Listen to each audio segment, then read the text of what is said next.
میں سعد حسین رضوی صاحب اور انس حسین رضوی صاحب کی بازیابی کا کیس نہیں سن سکتا۔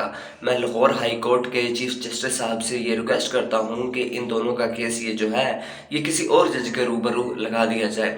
تو یہ ریمارکس تھے جو جج جو ہے سعد حسین رضوی صاحب اور انس حسین رضوی صاحب کی بازیابی کے حوالے سے آج کیس کی سماعت تھی لاہور میں، تو وہاں پہ جج صاحب کے ریمارکس سامنے آئے ہیں۔ تو دیکھیں گے کہ کون سے جج صاحب تھے اور اب جو ہے آگے معاملات جو ہیں وہ کیسے چلیں گے۔ یہ جو کیس دائر کیا ہوا ہے TLP نے، اور اس کے علاوہ ہم دیکھیں گے کہ کیا جج صاحب جس نے یہ ریمارکس کیے ان پر کوئی دباؤ ہے، ماضی میں اس طرح کے کیسز میں ججز پر کوئی دباؤ ہوتا رہا ہے، یہ بھی دیکھیں گے۔ اور نمبر 3 پر دیکھیں گے کہ کیا یہ TLP کی کوئی ہار ہے۔ تو ان سب باتوں پہ آج ہم ڈسکشن کریں گے۔ بسم اللہ الرحمن الرحیم، السلام علیکم گائز، میں ہوں احسن۔ آج ہے 2 فروری 2026 اور آج لاہور میں یعنی کہ چیئرمین TLP جو سعد حسین رضوی صاحب ہیں اور انس حسین رضوی صاحب ان کے چھوٹے بھائی جو ہیں، ان کی بازیابی کے حوالے سے وکلا ٹیم جو ہے TLP کی، ان کی طرف سے ایک یعنی کہ کیس فائل کر دیا گیا تھا لاہور ہائی کورٹ کے اندر۔ تو اس کی آج پہلی سماعت تھی، تو جج صاحب جو ہے فاروق حیدر صاحب، ان کی سربراہی میں یہ کیس لگ گیا تھا۔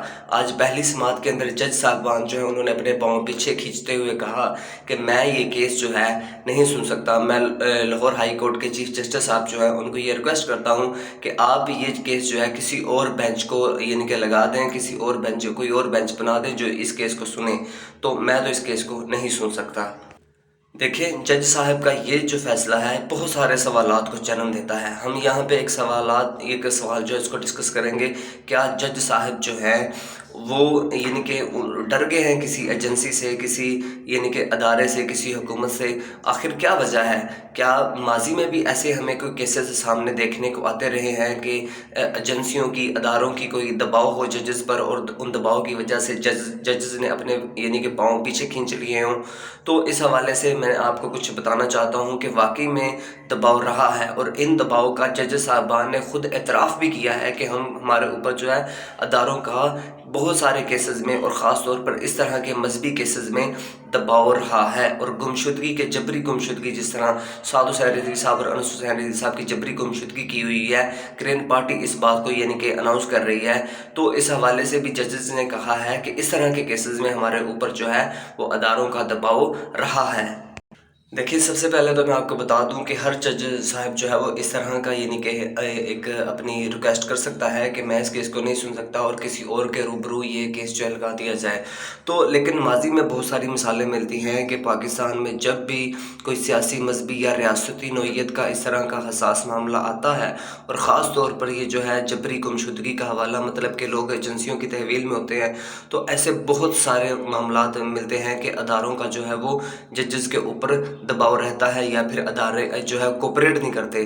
تو ایک معاملہ آیا تھا چیف جسٹس شوکت عزیز صدیقی کا معاملہ 2018 کا۔ اسلام آباد ہائی کورٹ کے جج ایک تقریب میں کھلے عام انہوں نے کہا تھا کہ حساس کیسز میں عدالتی معاملات میں مداخلت کی جاتی ہے، بعد میں انہیں برطرف کر دیا گیا تھا۔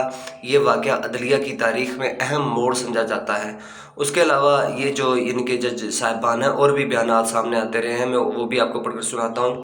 اس کے علاوہ پاناما کیس میں ججز کے درمیان اختلافی فیصلے اور بعد ازاں تحفظات اور تحفظاتی نوٹس کی کئی قانونی ماہرین نے کہا کہ کیس کے دوران غیر معمولی سیاسی دباؤ تھا۔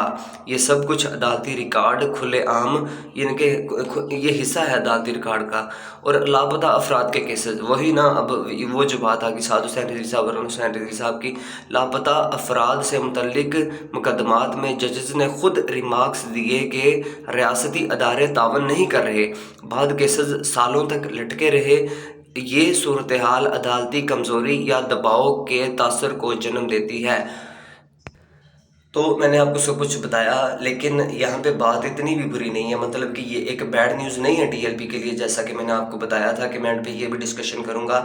ہو سکتا ہے جج صاحب جو ہے وہ اس طرح کے یعنی کہ چکروں میں نہ پڑنا چاہتے ہوں کہ میں اس طرح کا اگر کیس کو سنتا ہوں تو مجھے جو اداروں کی طرف سے دباؤ کا سامنا کرنا پڑے گا، اگر میں اس طرح کے کیس سنتا ہوں تو مجھے پریشر برداشت کرنا پڑے گا۔ تو یہ ایک جج صاحب کا اپنا فیصلہ ہو سکتا ہے ذاتی طور پر۔ تو اگر وہ اس میں انٹر ہوتے، ان پر کچھ دباؤ ہوتا تو معاملہ جو ہے وہ یعنی کہ وہ کیس کو لٹکا سکتے تھے، تو اس طرح کی اس سے وہ خود ہی کنارہ کشی کر چکے ہیں، یہ بھی ایک اچھی بات ہے۔ تو جب یہ کیس جو ہے ایک یعنی کہ گڈ نیوز یہ ہے کہ کیس جو ہے کسی اور جج صاحب کی سربراہی میں لگ جائے گا، تو ایسا نہیں ہے کہ یہ کیس جو ہے لٹکا رہے گا، یعنی کہ یہ کیس لگے گا نہیں، کوئی اور جج صاحب جو ہیں وہ اس کو سن لیں گے، تو یہ ایک یعنی کہ گڈ نیوز بھی ہے۔ تو اس حوالے سے یہ TLP کے لوگوں کے لیے ایک بری خبر نہیں ہے کہ جج صاحب جو ہیں اس کیس سے کنارہ کشی کر چکے ہیں، لیکن یہ اداروں کے اوپر سوال ہے، یہ ریاست کے اوپر سوال ہے کہ جج صاحب جو ہے وہ ایک اس طرح کا آپ نے سچویشن بنا دیا ہے کہ لوگ جو ہے اس کیس کو سننے سے بھی یعنی کہ بھاگ رہے ہیں۔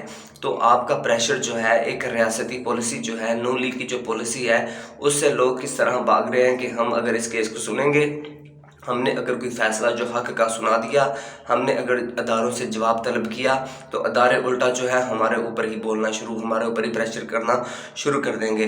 تو اب تک یہ اپڈیٹس یہی تھی کہ کیس جو ہے وہ کسی اور جج صاحب کی سربراہی میں لگ جائے گا۔ میں نے آپ کو پہلے بھی بتایا تھا کہ یہ صرف یعنی کہ ایک آپشن نہیں ہے کہ انصاف جو ہے وہ عدالت سے ہی ملنا ہے، مذاکرات بیک ڈور پر جاری ہیں، اور یہ اس بات کی گواہی ہے کہ TLP نے 4 مہینے بعد تقریباً جا کے یہ کیس فائل کیا ہے۔ مذاکرات جاری ہیں اور مذاکرات کا نتیجہ ہی یعنی کہ سب سے اچھا نتیجہ نکلے گا۔ تو کیس کے کورٹ کے اندر تو کیس بہت زیادہ لٹک بھی جائے گا، جیسا کہ آپ کہہ سکتے ہیں جامعہ مسجد رحمۃ اللہ العالمین کا کیس کتنی دیر سے لٹکا ہوا ہے، اور بھی آپ کو ہزاروں مثالیں مل جائیں گی پاکستان کے قانون کی۔ لیکن جو یعنی کہ آپ کہہ لیں کہ مفتی منیب الرحمان صاحب انٹر ہوئے ہیں، ایک کمیٹی بھی بن گئی ہوئی ہے، محسن نقوی اور مفتی منیب الرحمان صاحب کی سربراہی میں ایک میٹنگ ہوئی تھی، نتیجہ یہ نکلا تھا کہ کمیٹی بن گئی ہے۔ ہو سکتا ہے اس کمیٹی کے ذریعے جو ہے وہ جلد انصاف ملتا ہوا نظر آ جائے۔